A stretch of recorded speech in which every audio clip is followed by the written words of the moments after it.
दोस्तों, पुराना भारत चैनल में आपका स्वागत है। तो दोस्तों, आज मैं आपके साथ लेकर आया हूँ सोमनाथ का जो ज्योतिर्लिंग है उसकी कुछ रोचक जानकारी। तो सोमनाथ का जो ज्योतिर्लिंग है पूरे भारत में बहुत प्रचलित है। वहाँ पे भगवान शिव की पूजा की जाती है और दुनिया का पहला शिवलिंग है जो समुद्र किनारे पर स्थित है। तो इसके बारे में कुछ रोचक जानकारी आपको बताता हूँ कि ये शिवलिंग की स्थापना कैसे हुई और किस संजोगों में, और कैसे ये दुनिया का सबसे पहला ज्योतिर्लिंग में से एक बना। तो आज से लाखों साल पहले जब चंद्रदेव जो इस पृथ्वी पर विहार करते थे, ये बात है करीब करीब सतयुग की। और तब ये दक्ष प्रजापति करके एक ब्रह्मा का मानस पुत्र धरती पर राज करते थे और उसकी 28 पुत्रियां थी, जिसको नक्षत्र, बाद में उसको नक्षत्र के नाम से जाना जाता है। अब वो नक्षत्र, वो जो जितनी भी 28 दक्ष की पुत्रियां थी, उन्होंने ये सारी पुत्रियों का जो विवाह था वो चंद्रदेव से करवाया। चंद्रदेव उस समय में जो देवता होते उसमें से एक थे और वो उसका जो सौंदर्य था वो बहुत ही रमणीय था और उसके साथ साथ उसका मन बहुत ही चंचल था, मतलब कहीं पर भी एक जगह टिकता नहीं। उसी के दौरान जब उसका विवाह दक्ष प्रजापति की 28 पुत्रियों से हुआ, तो उसमें से चंद्र को रोहिणी नाम की जो कन्या थी उसके साथ बहुत ही प्रीति होने लगी। फिर समय गुजरता गया तो चंद्रदेव और रोहिणी का जो प्रेम था वो बहुत ही सुदृढ़ बनता गया। तो बाकी की जो बहनों थी उसको बहुत बुरा लगने लगा, क्योंकि उसकी चंद्रदेव ने उपेक्षा शुरू कर दी, यानी कि उसको साइड लाइन कर दिया। अब ये बातों से बाकी की जो 27 बहनें थी वो दुखी होकर अपने पिता के घर, दक्ष के घर चली गई। जब दक्ष को ये पता चला तो उन्होंने चंद्रदेव को बुलाया और उसको समझाया कि ये 28 जो तुम्हारी पत्नियां हैं वो तुम्हारी साथ समान भाव से अपना जो है योगदान देती है, तो तुम्हें भी अपने हिसाब से 28 पत्नियों को समान योगदान देना चाहिए। तो चंद्र ने कैसा भी करके हाँ करके मना लिया उस समय में। बट कुछ समय के बाद ऐसा हुआ कि फिर से पुरानी वाली स्थिति आ गई कि भाई रोहिणी के प्रति बहुत ही आकर्षण रहता था, बाकी की 27 पत्नियों के प्रति वो उपेक्षा करने लगा। तो इसी के चलते वापस ये जो चंद्रदेव की 27 पत्नियां थी वो ये उसके पिता के घर चली गई। अब हुआ यूँ कि ऐसा बारी बारी से होने लगा, तो इससे अंत में जो ब्रह्मा जी का मानस पुत्र था उस समय उन्हें चंद्रदेव को आखिरी बार बुलाया और कहा कि तुमने मेरा तिरस्कार किया है और मेरी पुत्रियों को तुमने दुख पहुंचाया है, इसलिए मैं तुम्हें श्राप देता हूं कि तुम्हें अपने जिस सौंदर्य का अभिमान है, घमंड है, वो तुरंत ही क्षीण हो जाएगा और तुम निर्बल और शक्तिहीन हो जाओगे। अब ये जो ब्रह्मा के मानस पुत्र का जो श्राप था चंद्रदेव को, वो उस पर बहुत भारी होने लगा। तो दक्ष के ये श्राप के कारण चंद्रदेव दुर्बल हो गए और एकदम निस्तेज हो गए और निस्तेज होकर वो धरती पर गिर पड़े। अब ये देखकर रोहिणी को बहुत ही दुख हुआ, तो उस समय में रोहिणी ने चंद्रदेव को लेकर प्रभास पाटन पर गए और वहां पे बैठकर आगे सोचने लगे कि क्या किया जाए। उसने में वहाँ नारद जी आके गिरे।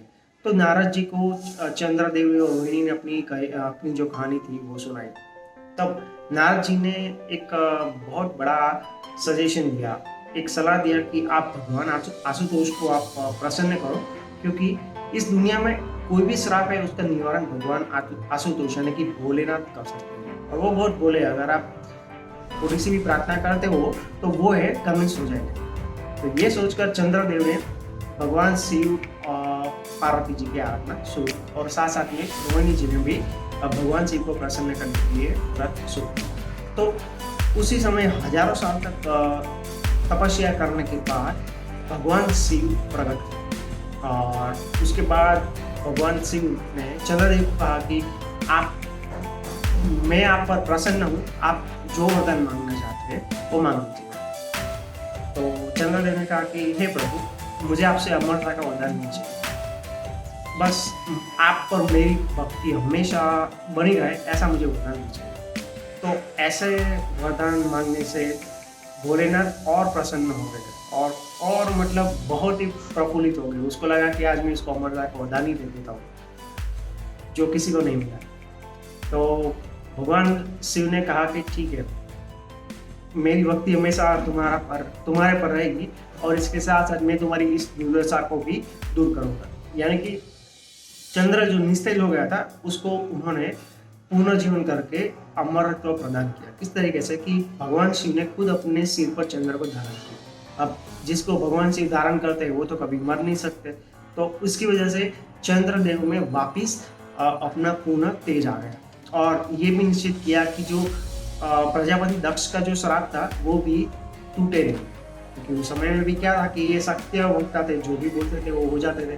तो उसी के अंतर्गत 15 दिन तक चंद्र धीरे धीरे धीरे बढ़ता रहता है, और पूनम के दिन पूर्ण कला में वो अपना रूप वापस पाता है, और उसके बाद अमावस्या तक वो धीरे धीरे धीरे घटता रहता है, और अमावस्या तक पूरा जो अपना तेज है वो निस्तेज हो जाता है। तो इसकी वजह से होता क्या है कि चंद्रदेव का जो रूप है वो उसको पूर्ण मिल जाता है, भगवान शिव का आशीर्वाद भी उस पर लागू रहता है, और उसके साथ साथ जब 15 दिन के बाद वो धीरे धीरे धीरे निस्तेज होता जाता है, तो ये प्रजापति दक्ष का जो श्राप है वो भी उस पर लागू रहता है, तो मतलब बैलेंस हो जाता है। तो इसी तरीके से चंद्रदेव को इस तरीके से वरदान भी मिला, और साथ साथ में जो श्राप मिला था वो भी उसके लिए फलदायी हो गया।